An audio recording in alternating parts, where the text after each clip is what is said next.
Hellman, tape number 4. So would you say that the war had affected your religious faith in any way? No.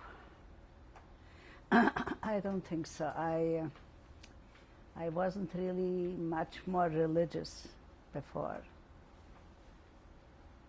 Well, you know, I know a lot of people that it did affect them. In fact, some of them are not even Jewish anymore, which I think is a terrible thing. But no one, not our family, whatever there is left. Did you ever, since the war, have you gone back to visit any places back there? This what I was discussing this with somebody, a friend of mine called. In fact, she had already the interview. I told you, she did, and her husband refused to do it. She said that somebody that she knows just came back from Poland to see the places. I said, I wouldn't do it. I wouldn't, because it was just, it's like you have a cut and then the cut starts bleeding again. Because I have no idea where my father is buried. Because he was buried, it was snowing.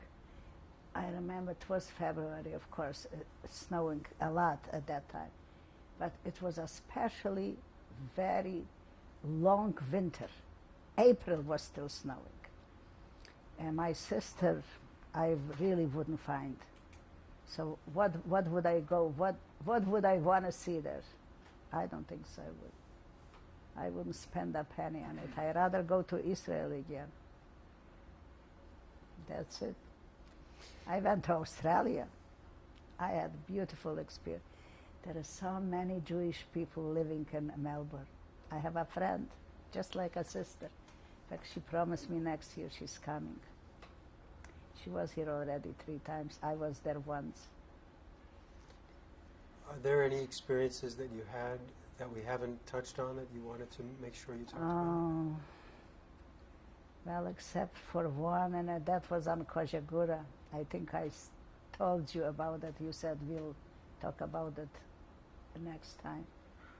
When they put us in an attic, I don't know what we were doing there, and that director of the camp, he was a sadist. He used to beat people, kill people, beating them. And he had officers, German officers at night. They had a party, and I think they prepared a few of us for entertainment. But lucky for us, his wife was a very, very nice person, and she knew that we are sitting there.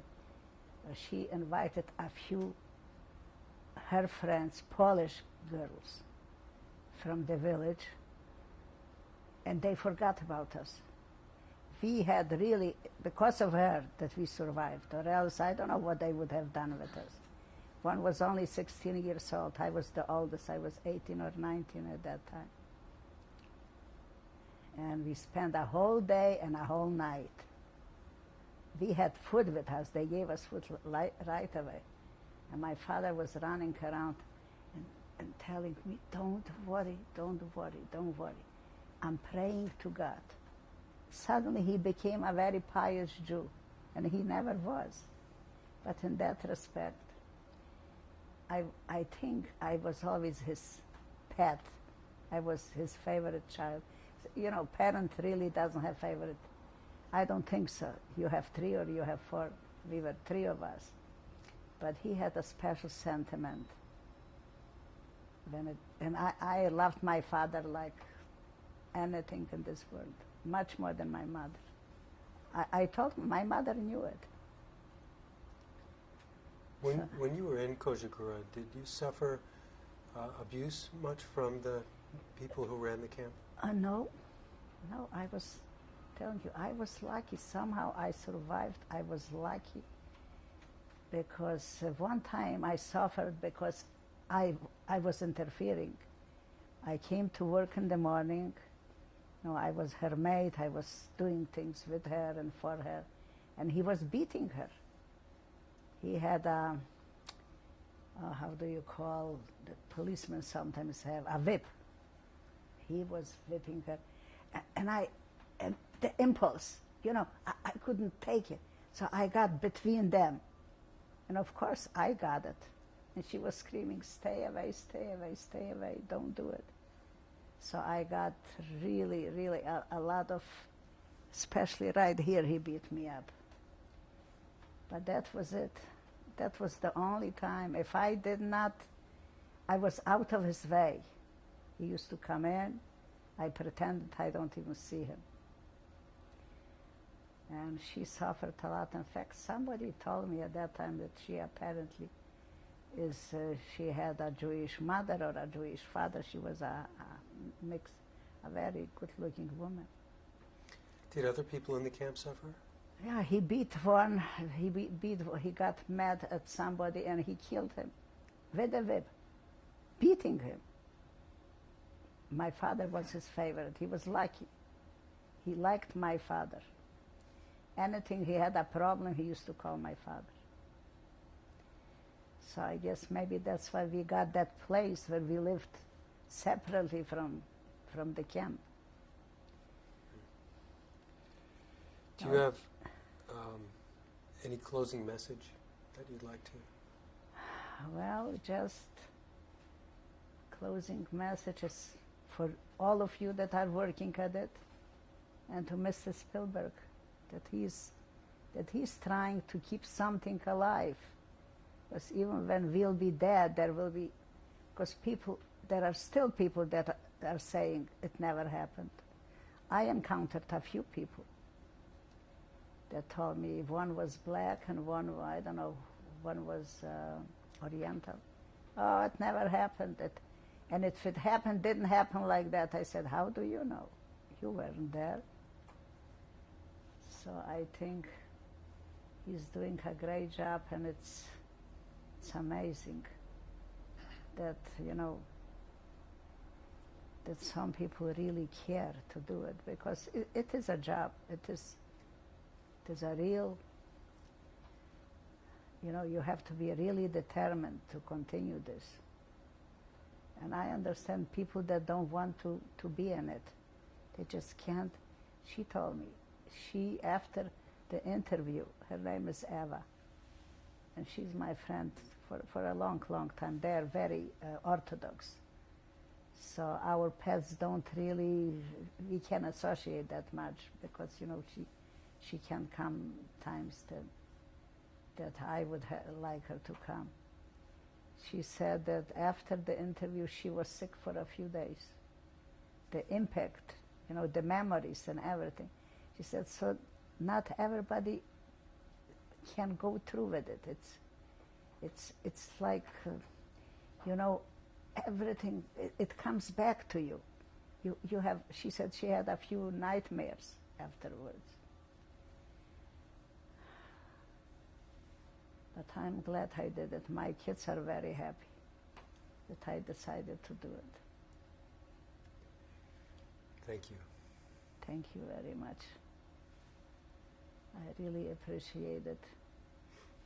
You had me cough and you had me run to the bathroom, but it was okay.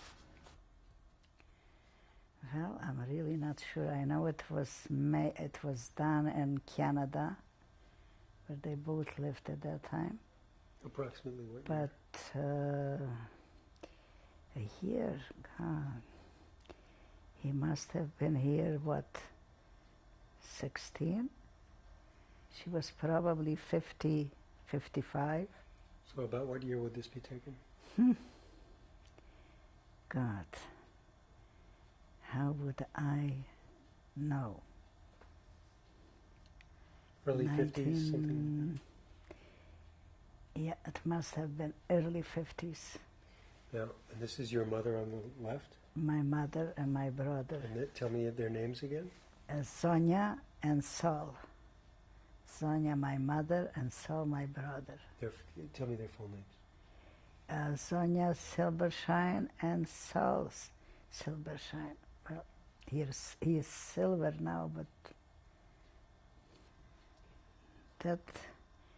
That picture was done for sure in Germany, in the camp. And it must have been, 1940, we were married 1945. It must have been 1945.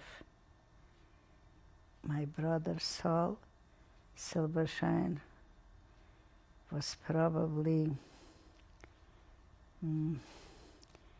I was 22 or 23, so he was 17. My husband, Max Hellman, was 24.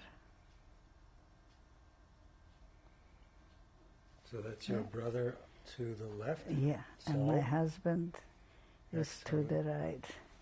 My husband was blonde, like a Shagas. He looked blonde hair, light blonde hair. And who was the little girl? The little girl was a friend's little daughter. Her name was Lucy, and she survived in a monastery. This I remember. Good.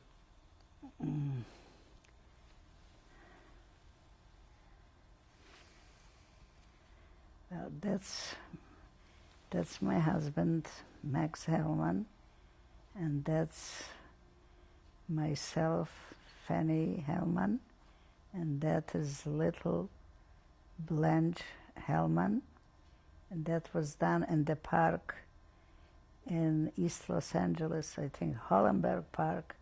It was probably 1950. Yeah, these are my kids, my children, my grandchildren. My son-in-law, Tony Bellin. My granddaughter, Gali Bellin. My daughter, Blanche Hellman Bellin, and her son, Noam Bellin. And I'm sure that was done in Israel probably 1980,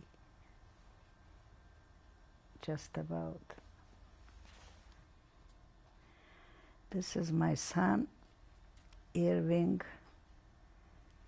David Hellman, his wife, Penny Hellman, and their daughter, Sarah Michelle Hellman. That was for sure done in Sacramento, California in 1980 or 1979. Good.